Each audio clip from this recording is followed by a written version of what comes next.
¿Qué opinas del acto de piratería de Estados Unidos al abordar un petrolero, reconociendo a Trump que se quedará en el petróleo y no dando el motivo del abordaje?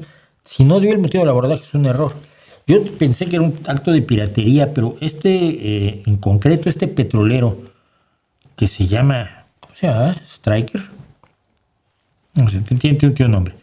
Está identificado desde 2021 como parte de lo que llaman la flota petrolera oscura.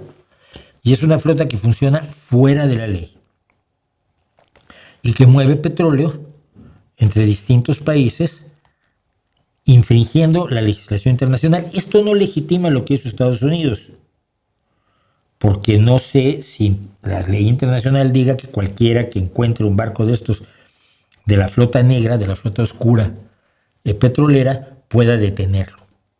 Entonces, no lo sé. Pero no es tan directamente un acto de piratería como a mí me pareció al principio, porque después salió, ¿no? Que este es un barco que ha sido además ya sancionado y que estaba navegando con bandera de Guyana, y el gobierno de Guyana esta mañana dijo que es una bandera falsa.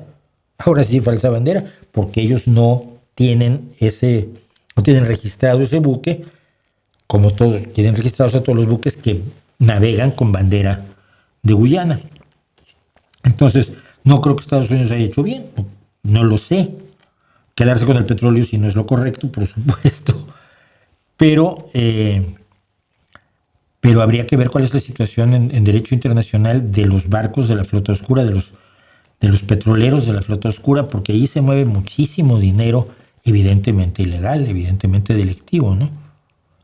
Así que las cosas ahí fueron un poquito más complicadas de lo que pensábamos.